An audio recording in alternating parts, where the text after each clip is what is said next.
फरार चल रहे खालिस्तानी समर्थक अमृतपाल सिंह को पंजाब पुलिस ने आज मोगा से किया गिरफ्तार। एनएसए के तहत गिरफ्तार अमृतपाल को असम की डिब्रूगढ़ जेल भेजा। उपराष्ट्रपति जगदीप धनखड़ ने कैथल में संत श्री धन्ना भगत की जयंती पर राज्य स्तरीय समारोह में लिया हिस्सा। कहा, हमारे संतों ने कोविड महामारी के दौरान दिया बेहतरीन योगदान। केंद्रीय शिक्षा मंत्री धर्मेंद्र प्रधान ने भुवनेश्वर में G20 शैक्षणिक कार्य समूह के अंतर्गत प्रदर्शनी का किया उद्घाटन। कहा, वैश्विक आकांक्षा को पूरी करती है नई राष्ट्रीय शिक्षा नीति। और मुख्यमंत्री मनोहर लाल ने हिमाचल प्रदेश के सीएम से की शिष्टाचार मुलाकात। नए वाटर सेस लगाने और अन्य कई परियोजनाओं पर की विस्तार से चर्चा।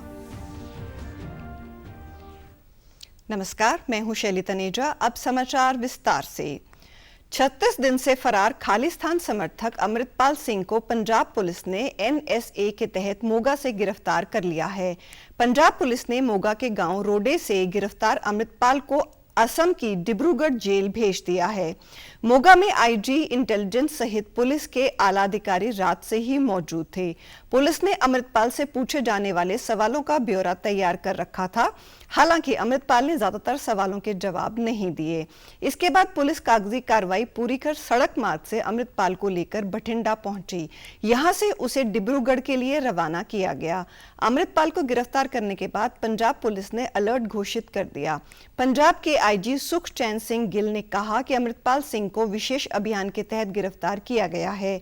उन्होंने शांति और कानून व्यवस्था को बनाए रखने के लिए जनता का आभार जताया। विलेज को प्रॉपर तरीके से पूरे संयम के साथ, पेशेंस के साथ कोऑर्डिनेट करके, और उसके बाद क्योंकि स्पेसिफिक इंफॉर्मेशन थी कि अमृतपाल सिंह गुरुद्वारा साहब के अंदर है, गुरुद्वारा साहब की जो मर्यादा है वो सबसे सुप्रीम है, तो उसको मेंटेन करते हुए एक मैसेज उसके पास चला गया, कन्वे हो गया, उसको पता चल गया कि अब वो सारी तरफ से गिर चुका है और उसके पास एस्केप करने का कोई रूट नहीं है। तो इसमें पंजाब पुलिस का जो अमृतसर रूरल पुलिस है और इंटेलिजेंस के जो हमारे ऑफिसर्स हैं उनके कोऑर्डिनेशन से सुबह उसको रोडे विलेज से गिरफ्तार किया गया है। गिरफ्तार करने के बाद एनएसए का, जैसे मैंने बताया, वारंट एग्जीक्यूट किया गया है। उसमें गिरफ्तार करके उसको डिब्रूगढ़ असम के लिए as per procedure, as per law जो है रवाना कर दिया गया है। उपराष्ट्रपति जगदीप धनखड़ ने कैथल में संत श्री धन्ना भगत की जयंती पर राज्य स्तरीय समारोह में हिस्सा लिया। इस मौके पर उन्होंने कहा कि जिस तरह संतों का सानिध्य भारत को मिल रहा है वैसे दुनिया के किसी देश में नहीं मिलता। हमारे संतों ने कोविड महामारी के दौरान भी बेहतरीन योगदान दिया। हमारा लोकतंत्र जीवंत है और कोई हमारी प्रजातांत्रिक व्यवस्था को कमजोर नहीं कर सकता। साथ ही उन्होंने कहा कि तकनीक हमारे जीवन में बड़ी क्रांति लेकर आई है। आज सभी लोग बैंकिंग व्यवस्था के दायरे में आ गए हैं। इस कारण बैंकों के बाहर लगने वाली लाइनें भी खत्म हो गई हैं। दुनिया में कहीं भी देख लो, किसी भी देश को देख लो, हमें जो सानिध्य संतों का मिल रहा है वो दुनिया के किसी देश में नहीं है।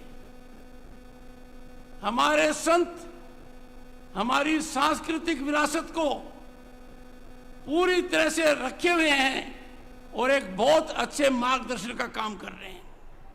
कोविड के दौरान मैंने देखा, आंखों से देखा, प्रभावित हुआ। हमारे संतों का योगदान बहुत जबरदस्त था। हमारे संतों ने हर व्यक्ति को प्रेरित किया कि जिसकी मदद कर सको, 1 की करो बहुत अच्छा, 2 की करो बहुत अच्छा, 1000 की करो, लाखों की करो। और उस समय पूरे देश में कोई संकट नहीं आया। जयंती समारोह में मुख्यमंत्री मनोहर लाल ने कहा कि संतों और महापुरुषों ने लोगों को जागरूक किया और समय पड़ने पर हथियार भी उठाए।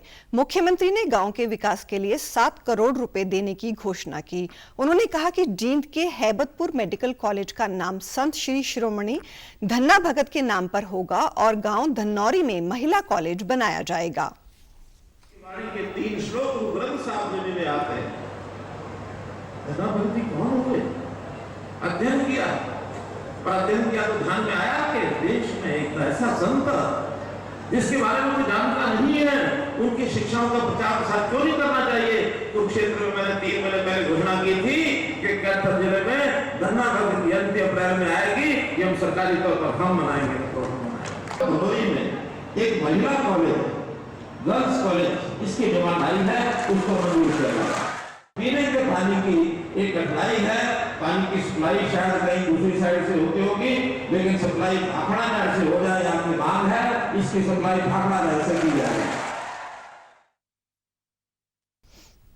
भुवनेश्वर में आज सुबह G20 की अध्यक्षता में तीसरी एजुकेशन वर्किंग ग्रुप की बैठक के दौरान तेजी से भावी कार्यशैली बदलती दुनिया में नए कौशल की आवश्यकता पर आधारित एक सम्मेलन का आयोजन किया गया। केंद्रीय शिक्षा मंत्री धर्मेंद्र प्रधान ने इस सम्मेलन का उद्घाटन किया। इस मौके पर केंद्रीय मंत्री ने कहा कि 21वीं सदी ज्ञान आधारित सदी होगी, इसलिए राष्ट्रीय शिक्षा नीति शुरू करने की सरकार की पहल इस दिशा में एक उपयुक्त कदम होगा।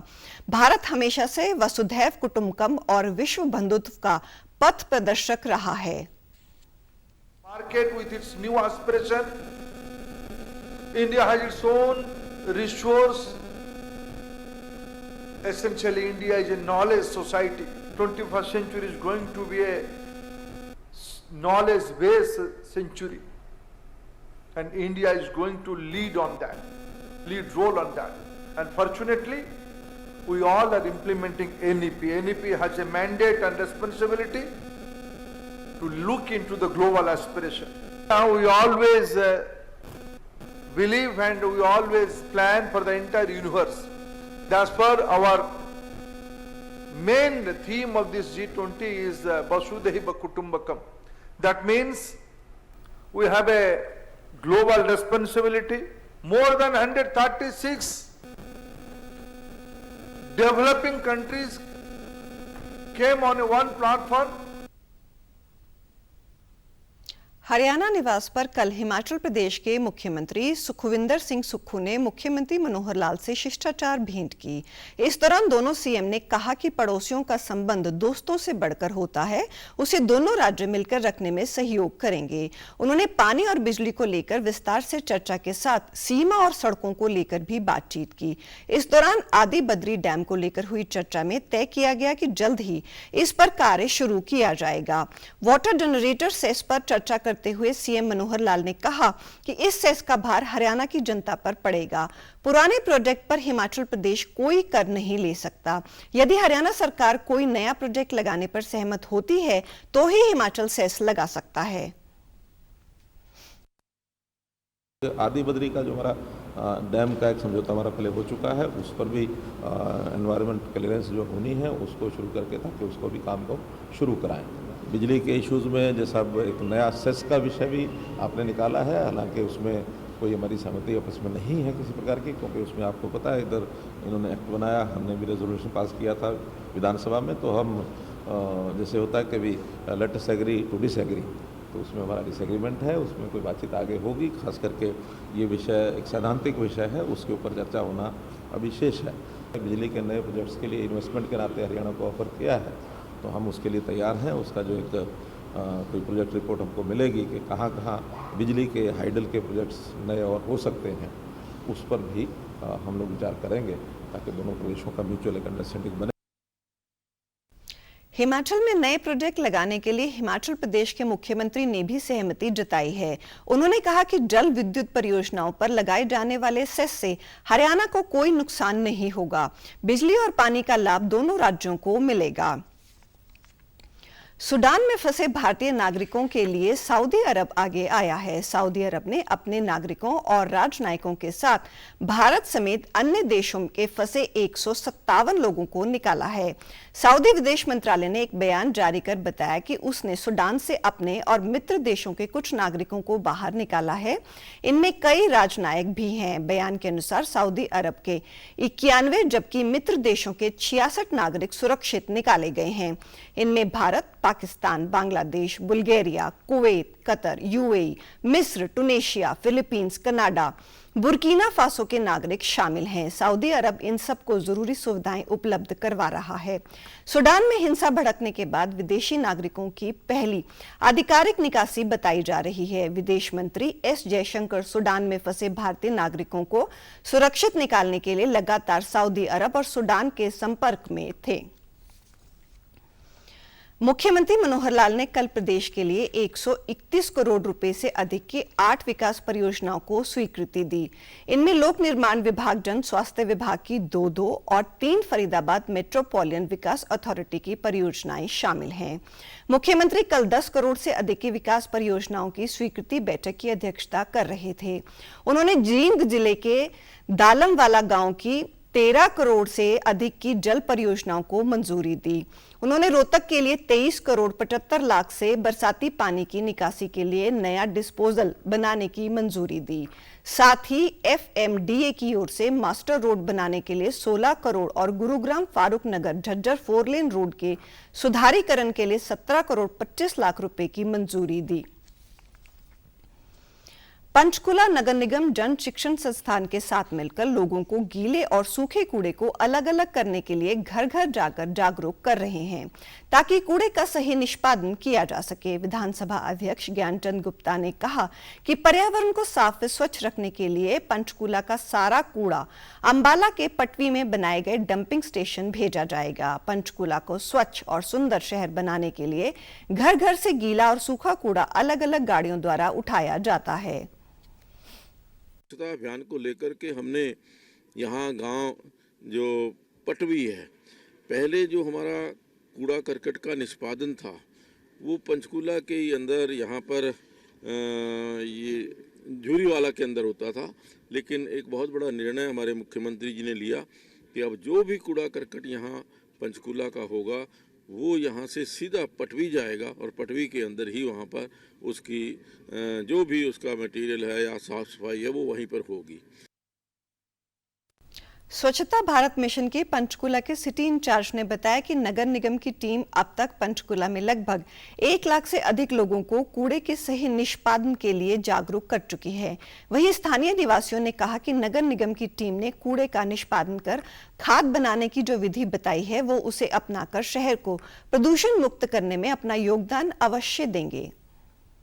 के तहत हमें हमेशा ये अपना जो कूड़ा है, जो जैसे गीला कूड़ा है, इसको हमेशा हरे डस्टबिन में डालना है और जो सूखा कूड़ा है इसको हमेशा नीले डस्टबिन में डालना है। गीले कूड़े की हम घर में खाद भी बना सकते हैं। तो जैसे कि आपको पता ही है, खाद बनाने के अलावा जो सूखा कूड़ा होता है उसको भी हम अगर अलग अलग करके देते हैं तो 3R प्रिंसिपल के माध्यम से हम इसको इसके ग्रैनुल्स बना के इसके माध्यम से हम चेयर, प्लास्टिक इत्यादि वगैरह की भी बना सकते हैं। गीला कचरा और सूखा कचरा अलग अलग रखना चाहिए। ऐसा करने से एक तो हमारा कचरा मिक्स नहीं होता है, उसको गीले कचरे को हम कंपोस्ट कर सकते हैं, उसको खाद बनाने में इजीली उसको यूज़ कर सकते हैं। और अलग अलग तरीके से दोनों अगर कचरा रखा जाएगा तो दोनों का अलग अलग तरीके से हम उसका इस्तेमाल भी कर सकते हैं। हम लोग इंश्योर करेंगे कि हमारे एरिया में क्लीनलीनेस रहे, लोग रोड पे कूड़ा ना फेंकें और टाइमली कलेक्शन अभी ये कर ही रहे हैं, नगर निगम वाले बहुत अच्छा काम कर रहे हैं, तो हमारा एरिया स्वच्छ हो जाएगा। मुख्यमंत्री मनोहर लाल ने कल ऑडियो कॉन्फ्रेंसिंग से निक्षय योजना के तहत उपचाराधीन टीबी रोगियों से सीधा संवाद किया। उन्होंने टीबी रोगियों से अनुरोध किया कि वे सभी अपनी जांच करवाते रहें। जिनकी दवा चल रही है वो इलाज को बीच में बिल्कुल ना छोड़ें। उन्होंने बताया कि वर्ष 2022 में 75,730 टीबी रोगियों की पहचान की गई थी, जिनमें से 40,276 अभी भी उपचाराधीन हैं और टीबी उपचार की सेवाओं के लिए निजी और कॉरपोरेट अस्पतालों का भी सहयोग लिया जा रहा है।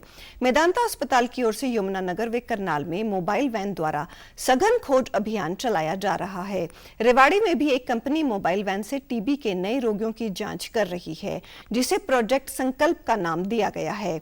मुख्यमंत्री ने यह भी कहा कि सामाजिक भागीदारी बढ़ाने के लिए ग्राम पंचायतों को भी टीबी उन्मूलन गतिविधियों में शामिल किया जा रहा है। वर्ष 2022 में 75,730 टीबी रोगियों की पहचान की गई थी, जिसमें 40,276 रोगी अभी भी उपचाराधीन हैं। पानीपत रिफाइनरी ने भी CB0 मशीन, एक मशीन है इसका देने का जो प्रशासनिक कार्य किया है, बहुत महंगी मशीनें आती है। विभिन्न जो हमारे कॉर्पोरेट कंपनियां हैं, इन्होंने भी 13 जिलों में टीबी मुक्त बनाने के लिए 13 जिलों को गोद लिया है। वेदांता अस्पताल ने भी, डॉक्टर त्रेन ने भी 2 जिले यमुनानगर और करनाल, इनमें भी टीबी मरीजों की जांच के लिए मोबाइल वैन ये दी है। इसके द्वारा सघन खोज अभियान चलाया जा रहा है ताकि एक एक घर में जाकर के हम जो टीबी मरीजों को खोज सकें।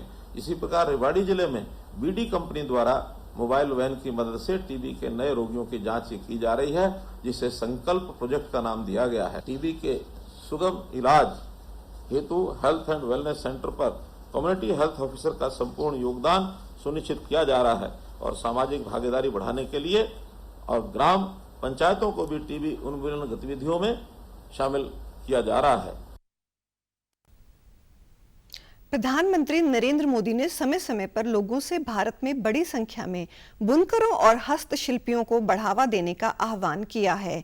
25 जुलाई 2021 को प्रसारित मन की बात कार्यक्रम में उन्होंने कहा कि आपके छोटे छोटे प्रयास बुनकरों में नई उम्मीद जगाएंगे। आप स्वयं कुछ न कुछ खरीदें और अपनी बात दूसरों को भी बताएं। जब हम आजादी के 75 साल मना रहे हैं, तब इतना करना हमारी जिम्मेदारी बनती है।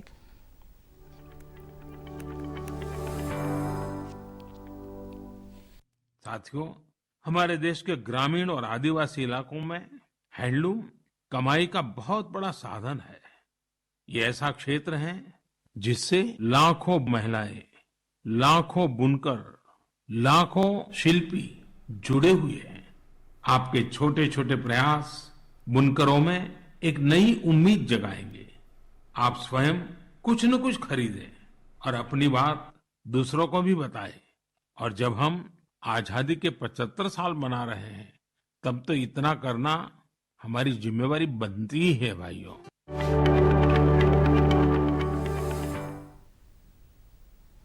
और अब पेश हैं खबरें फटाफट।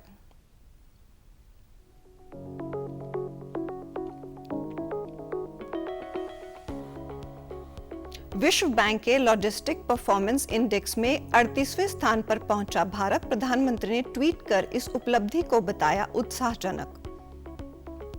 प्रदेश में पत्रकारों की पेंशन 11,000 रुपए हुई। मुख्यमंत्री ने कहा, पत्रकारों की पेंशन अब ऑटोमेशन मोड पर। ऑस्ट्रेलिया में 28 से 30 अप्रैल तक होगा अंतर्राष्ट्रीय गीता महोत्सव का आयोजन। भारत से श्रद्धालुओं का दल पहुंचा सिडनी। और देश में पिछले 24 घंटों में 10,000 से ज्यादा कोरोना संक्रमितों की हुई पुष्टि। अब तक 220 करोड़ 66 लाख से अधिक को लगी वैक्सीन। समाचारों में आज इतना ही। नमस्कार।